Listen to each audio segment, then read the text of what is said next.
So we continue with our example of an ordinary annuity.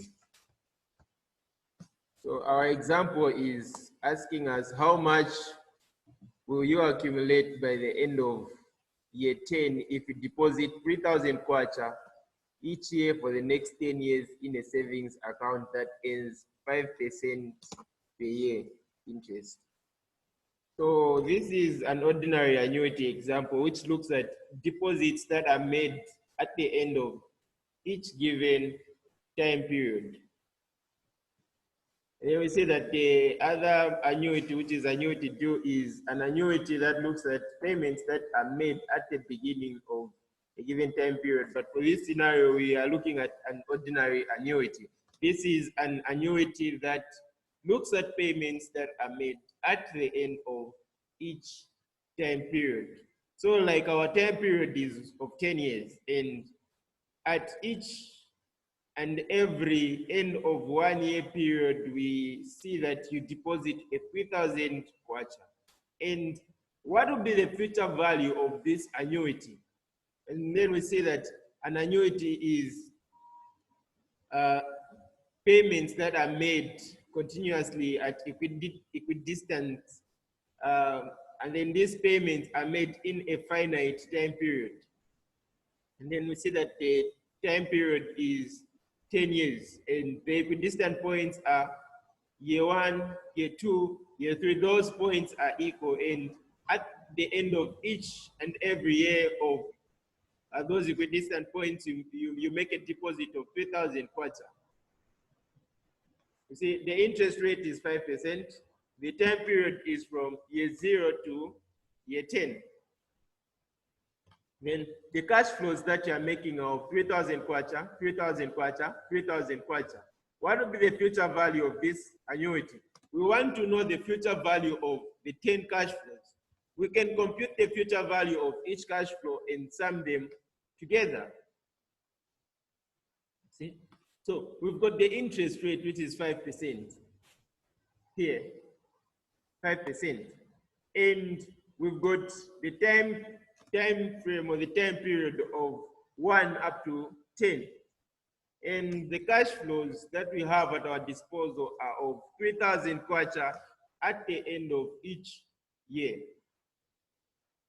Then what will be the value in year 10? We see the formula is given by 3,000 multiplied by 1 plus 0.05, which is our interest rate, and this has to be raised to the power 10, and we subtract 1 because in the 10th year, the deposits do not earn any interest. And we see that if we compute the future values of the annuities, these are the values that we are going to be getting. These are the values that we are going to be getting. And these are individual values. We've got year 1, year 2, year 3, up to year 10. And if we sum them up, they'll give us the future value of 37,733.68, which is our future value of the annuity. And the earlier cash flows have higher future values because they have more years to earn interest. So the earlier cash flows have higher values, higher future values because they have more years to earn interest. So we see that if you've got more years for an investment, that simply means that that investment is going to earn higher future values. This is because there are a lot of years accumulating the interest rate. Hence, when you add up the future values of such an investment, you find that the future values of such an investment are going to be higher compared to the future value of an investment that has got less years. For example, you invest a 10 kwacha today, and you have a sure thing that it will give you 100% return, meaning that Next year, you've got a 200 kwacha. If you were to have it over a long period of time, for example, 5 years, you will see that that is going to double from a 200 kwacha, it's going to be a 1,000. You see? This is because the longer the years, the higher the future values. We see that in 2 years, it is 200, but in 5 years, it's going to double to 1,000, which is simply the explanation behind this point. Year 1 cash flow can earn 9 years of interest. Year 10 cash flows does not earn any interest. And then we can be surprised of how we are coming up with these values. Our next slide is going to show us the formula for computing future values of an ordinary annuity. Then, the future value of an ordinary annuity. Since the annuity cash flow has a repetitive pattern, we can also compute the future value of the annuity using a simple formula. Since the annuity cash flow has a repetitive pattern, we can also compute the future value of the annuity using simple formula. So we've got this formula, and we can see that what the variables and symbols are standing for are explained underneath here. We've got FVN is the future value of the annuity at the end of nth period. So this will be the future value at the end of the given period of time that you've been given, or the given period of time of your desired investment. If you decide to invest into something today or make deposits of an ordinary annuity today, and you tell yourself you make that deposit for 10 periods or for 10 years, we see that the N is going to represent the future value in the 10th year. PMT, annuity payment deposited or received at the end of each period. So we see that these are payments that you can receive if somebody is giving you those resources, and these are payments that you can also make if you are making the deposits, which is PMT. Payments that are made annually. For example, the payments that were made annually in our example were 3,000 kwacha. So our PMT was represented by 3,000 kwacha. And we have I, which is here, which is also here. This represents the interest rate per period. And we've got N, number of periods for which annuity will last. And we see that our N in this scenario was 10.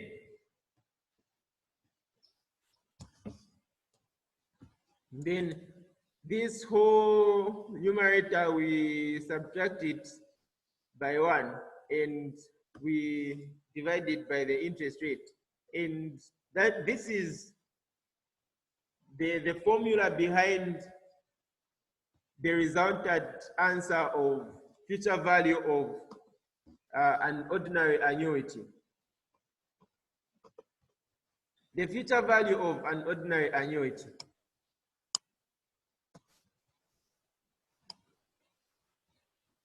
So we've got 3,000 kwacha for 10 years at 5% interest rate. We use the formula now. So we are trying to calculate the future value of this ordinary annuity. And we know that we have the PMT, which is 3,000 kwacha. These are deposits that we are making at the end of each year, the 3,000 kwacha. And we've got a constant, which is 1, and our interest rate of 5%, which we divide by 100 to get 0.05, and we raise it to the power 10, which is the time period that we have, which is 10 years. So we raise it to the power 10, we subtract it by 1, And the resultant answer when we do the calculations on the numerator, we divide them by the denominator, which is I, the same interest rate, 0.5. Moving forward, we've got the breakdown of the numerator, which gave us 0.63 divided by 0.05. Moving on further, we see that when we divide these two, we get 12.58. When we divide 0.63 divided by 0.05. So we've got 3,000 multiplied by 12.58, giving us 37,733.68. So we see that these answers tally with this answer when we calculate individual future value annuities for each year that we've been given. And we can calculate this using the formula of future value is equals to PMT, open bracket, 1 plus interest, you close, you raise it to the power n, you drop, you subtract it, -1, you divide it by the interest rate.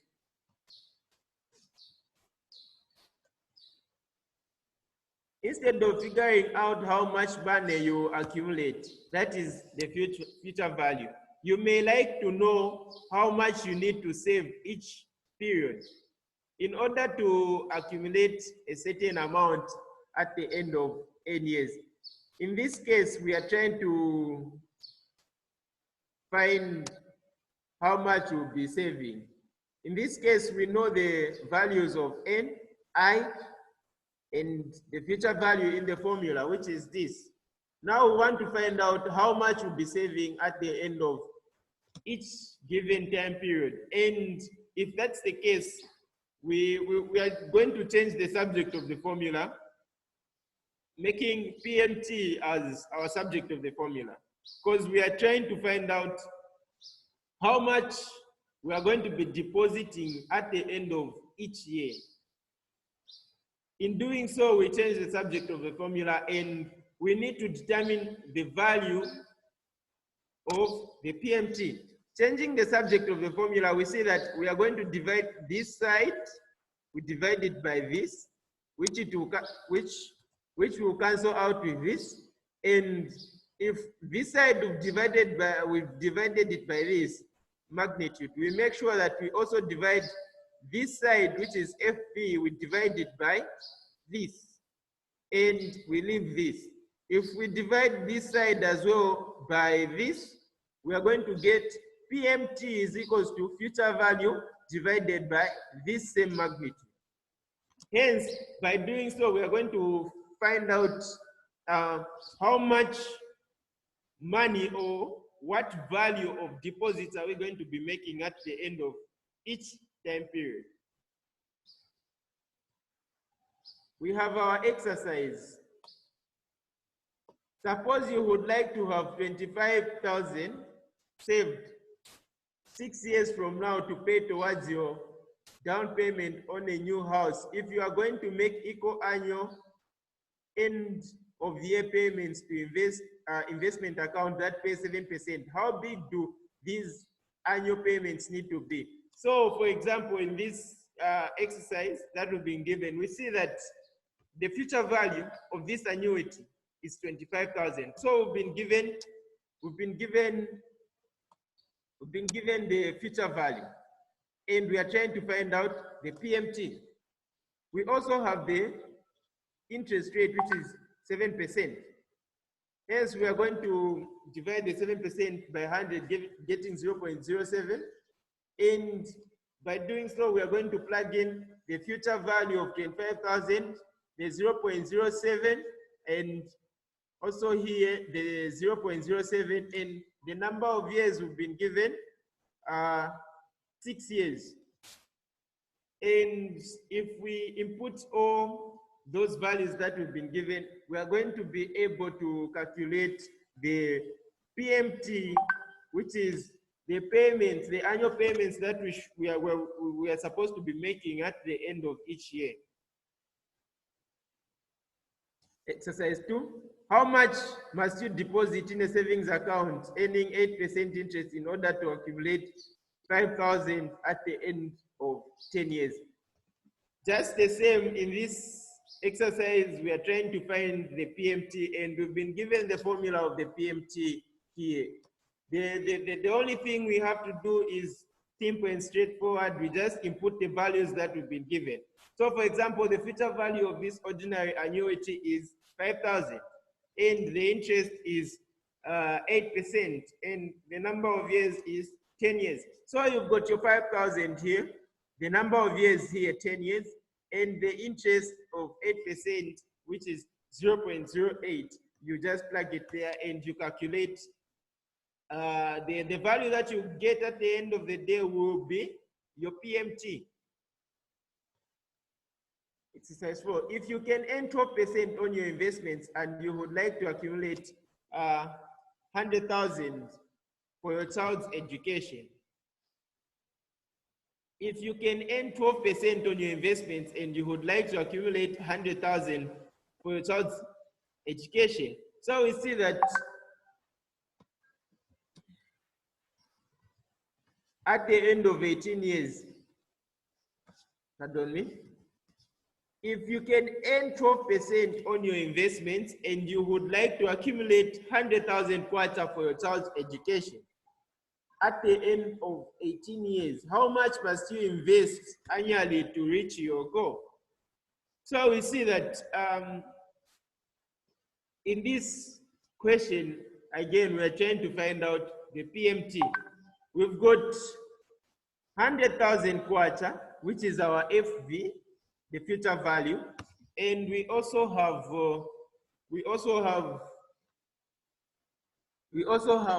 12%, which is our interest rate, and we divide it by 100, getting 0.08, so that all the numbers are in natural form. And we've got the number of years, which is 18 years. Calculating for the PMT, the value that we are going to get at the end of the year, the value that we are going to get at the end of the day will be our PMT. And that PMT, as we are seeing in this question, that how much are you going to be investing annually for you to reach your goal for your child's education? How much are you going to be investing annually? And then those are yearly deposits. How much are you going to be investing? And then we see that the yearly deposits are represented by PMT, the same one. So the only thing we are going to do is input the future value, which is 100,000, and the interest rate, which is 12%, and the number of years, which is 18 years. And we break it down, and the final answer that we are going to get will be our PMT.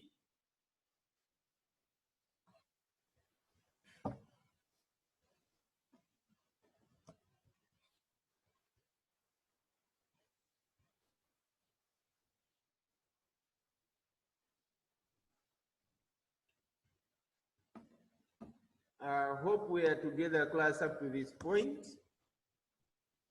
Hope we are together up to this point.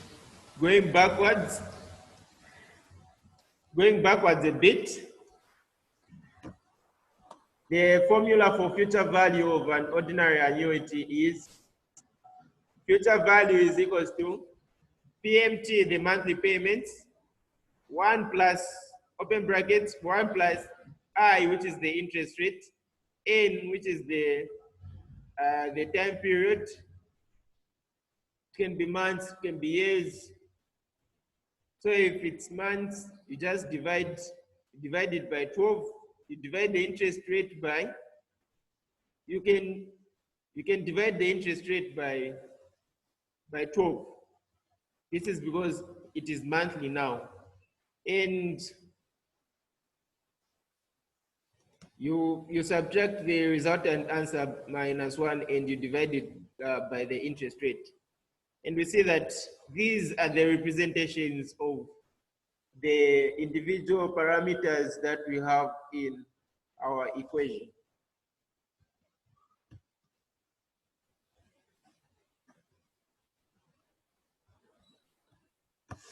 The present value of an ordinary annuity. The present value of an ordinary annuity measures the value today of a stream of cash flows occurring in the future.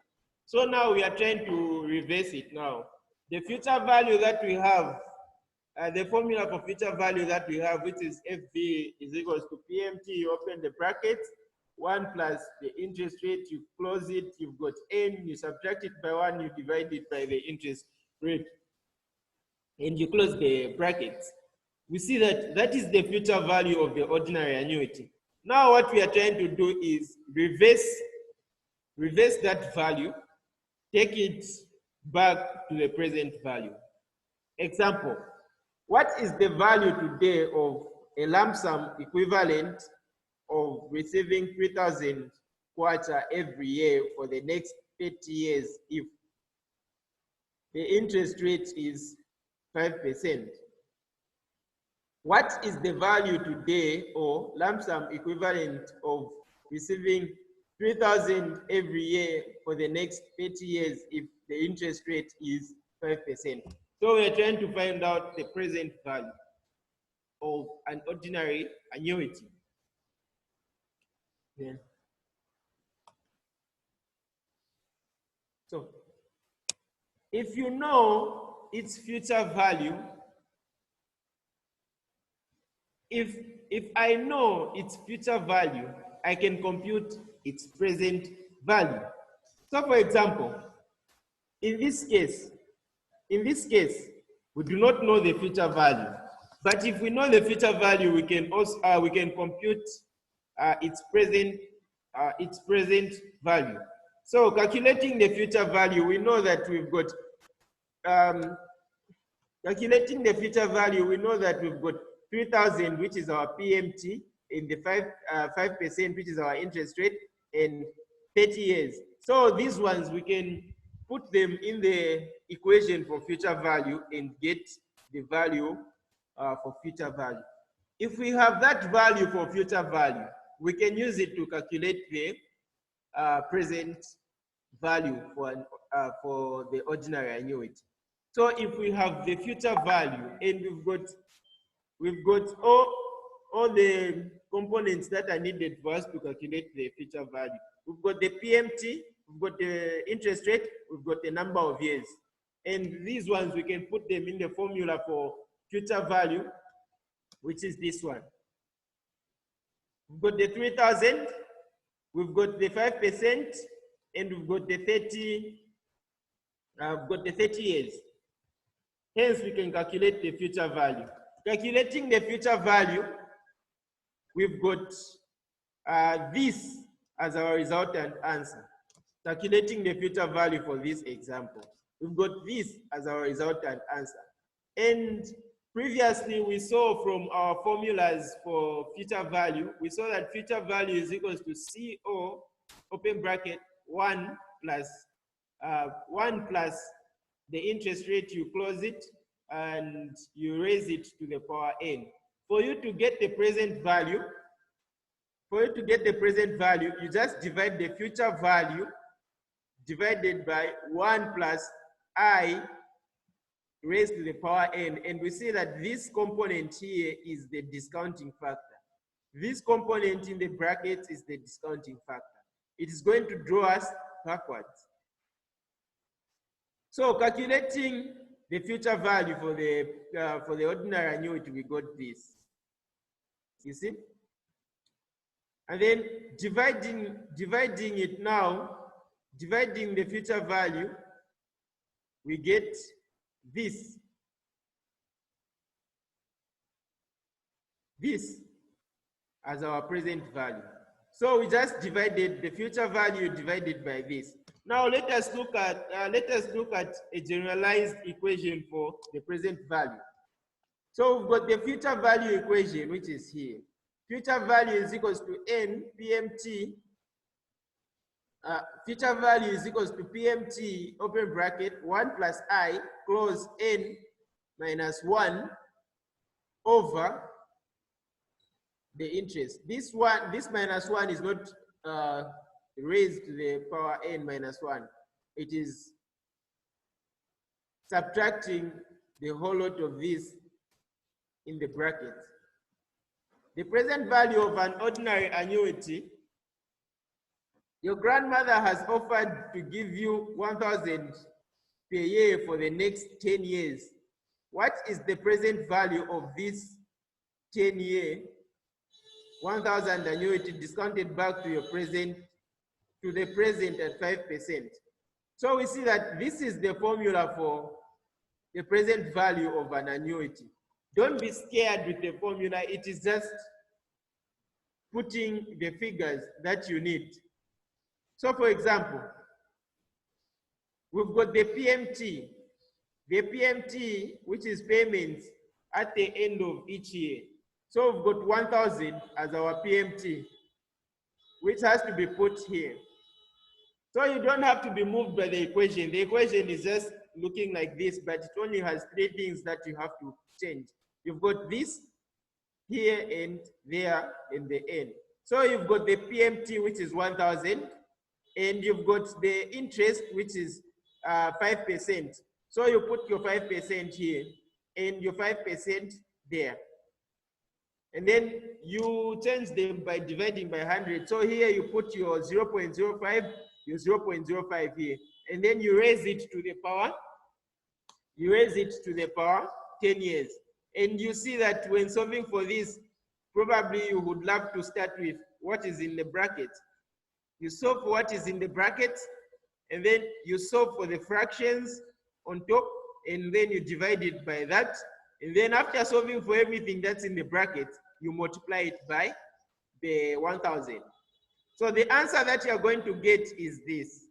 So you need to verify whether you're going to get this answer. So you use this formula for calculating the present value of an annuity. And use this formula to calculate the future value of an annuity. Let me take you backwards a bit. For these exercises that we are looking at for calculating the deposits that you have to make, there are some answers here, and you make sure that you verify with the answers if they are correct. If there are some errors, you make changes. Amortized loans. What is the present value of an annuity of 10,000 kwacha to be received at the end of each year for 10 years, giving you 10% discount rate? So we've got the definition of an amortized loan. An amortized loan is a loan paid off in equal payments. Consequently, the loan payments are annuity. So like when you get that loan, an amortized loan, you have to make equal payments. And if you are making equal payments which are consistent, we see that it qualifies to be an annuity. Hence, for this question, we are trying to find the present value of the annuity. And we've seen that the equation that we are going to use for present value is this. And you have all the information that you need. You've got what is the present value of an annuity of 10,000 to be received at the end of each year for 10 years. So you've got your PMT, which is 10,000. So you put your 10,000 here. And you've got the interest rate of 10%, which you divide by 100 and you get 0.1. You put your 0.1 there, you put your 0.1 there. That is how you are going to calculate your present value for the amortized loan annuity. Annuity is due. Hint. The remaining balance is essentially the present value of remaining payments under the existing rate. Verify the answer. Annuity due is an annuity in which all cash flows occur at the beginning of the period. For example, rent payments on apartments are typically annuity due as rent is paid at the beginning of the month. So that is an example of an annuity due, which is a payment that is made at the beginning of each and every time period. Computation of future and present value of an annuity due requires compounding the cash flows for one additional period beyond an ordinary annuity. Future value or present value annuity due. So these are the formulas that you have for the future value of an annuity due and the present value of an annuity due. So the only difference we see that to the formula for the future value of an ordinary annuity, for an annuity due, we've added this component 1 plus the interest rate. And again, to the formula for the present value of an ordinary annuity, we see that the only difference is also the factor, the discounting factor that has been added, which is 1 plus the interest rate. There's nothing complicated with these formulas. The only thing you have to look for are the payments that are made monthly, yearly, or quarterly. And you also look for the interest rate and the number of years, which is N. So we've got some examples. Recall when we calculated the future value of 10-year ordinary annuity of 3,000 earning 5% to be 37,734. What would be the future value if deposit of 2,000 were made at the beginning of the year? So the only thing we have to do is we have to consider the compounding and discounting factor that has been added to the formula, which is 1 plus I. So if we are trying to find the future value, we are going to multiply that answer we got earlier, the 37,734. We multiply it by the compounding factor, which gave us 1.05. So the future value of an annuity due will be 39,620.7. So we've seen that up to this far, there's nothing complicated when you're calculating an ordinary annuity and an annuity due. The only thing that is different is that to an annuity due, you only add the compounding factor, and to the present value of an annuity due, you just add the discounting factor as well. Perpetuities. A perpetuity is an annuity that continues forever or has no maturity. There are two basic types of perpetuities. So we see that for a perpetuity, it does not have a finite time period. It continues forever. But before we go further to perpetuities, these are some further verifications that you need to look at concerning the annuity due, and the answers have been worked out already. The only thing that you have to do is trying to verify the addition of the compounding factor and the discounting factor in the formula of the future value of annuity due and the present value of annuity due. So we've got a growing perpetuity in which cash flows grow at a constant rate, G, from period to period. And the other type is the level perpetuity, in which the payments are at a constant rate from period to period. Even if the cash flows are infinite, present values can be finite if the discount rate is higher than the growth rate. So we've got the formula for the present value of the perpetuity. So the present value is equals to PMT. We open the brackets, 1 minus the discounting, the present value, which was a discounting of the future value, and the resultant answer we divide it by the interest rate. But when the number of years are infinite, this formula just drops to PMT over the interest rate. PMT, which is the equal payment that we made at the end of each year. So we see that PMT is equals to the level constant payments per period. And then I is the interest rate per period. So the formula for present value of a perpetuity now is PMT over I. We are not looking at the future value. This is because the future value from the definition of a perpetuity, we've seen that a perpetuity is infinite. So we do not have a fixed point for us to calculate a future value in the future because it is infinite. But the thing that we can calculate is the present value. So continuation of the present value calculation of the perpetuity. Example, what is the present value of 600 perpetuity at 7% discount rate? So we see that the present value will simply be a division of the perpetuity of 600 quarter. We divide it by the interest rate, which is 7%. The 0.07 is the 7%. It was just divided by 100, giving us 0.07.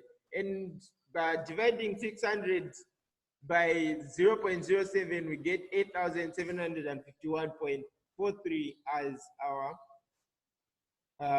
present value for the perpetuity. If you decide to rent an apartment with a fixed rent of 2,000 kwacha per month and live there forever, subletting it to your children after you die, how much is the apartment worth if the mortgage rate is 6% per year? Ignore the tax, liquidity, and other concerns. So we see that the present value of paying 2,000 per month forever at 6% per year is 2,000 divided by, in our brackets, we are going to have 0.06. This 0.06 is the interest rate. Now we see that those payments we are making them monthly. We have to convert that 6% interest rate, which is yearly, we convert it to monthly. Converting it to monthly, we are going to divide the 6%, we divide it by 12 months, giving us 0.06, which is the 6%, we divide it by 12. And then the resultant answer, we further divide the 2,000 divided by the resultant answer that we are going to get.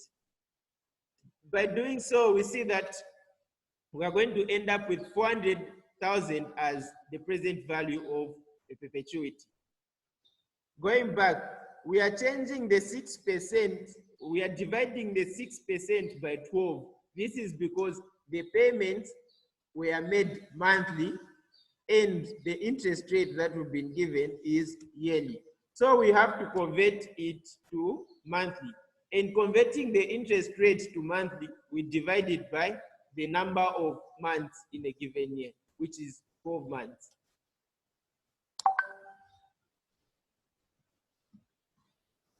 The present value of a level perpetuity. What is the present value of a perpetuity of 500 quarter and annually discounted back to the present at 8%? So this is just the same thing we are doing. We just have to divide the PMT, which is the payment at the end of each year. We divide it by the interest rate. So in our case, the interest rate is 8%. So we'll divide the 500 quarter, we divide it by 8%. What is the present value of a stream of payments equal to 90,000 quarter paid annually and discounted back to the present at 9%? So we also do the same thing in this scenario where we just divide the PMT, we divide it by the 9%. And for these two examples, we do not have to convert them to monthly because the payments were made annually. Then these are the answers of the two last examples, and you can verify them when you're studying. The present value of a growing perpetuity. In growing perpetuities, the periodic cash flows grow at constant rate each period. The present value of a growing perpetuity can be calculated using a simple mathematical equation. So we see that the only difference between a constant level perpetuity and the growing perpetuity is the addition of the growth per period, which is the G, and that one we subtract it to the interest rate. So our formula is just manipulated a bit. So it will be PMT over I minus G, where I is the interest per period, G is the growth per period, PMT, these are payments that are made per period. Example, the present value of an example of the present value of a growing perpetuity.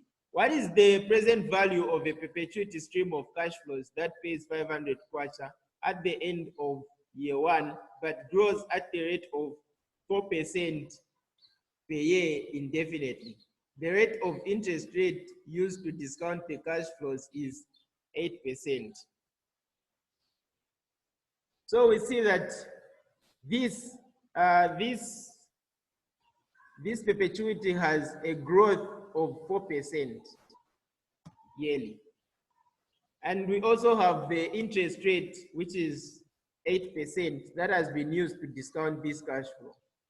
So our G is going to be represented by the 4%. And our I is going to be represented by the 8%. And our PMT, which is the payment at the end of the year, is represented by 500 kwacha. So our formula, which was PV equals to PMT over I minus G, where there's PMT, we'll put 500 kwacha. Where there's I, we'll put 0.08, which is 8%. And where there's G, we'll put 0.04, which is 4%.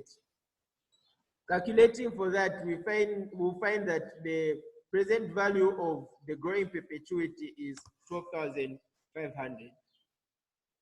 And you can also calculate for the growing perpetuity when the level is 6%, when the growth rate is at 6%, and when the growth rate is at 9%. And you can verify with the answers that are displayed on your screen.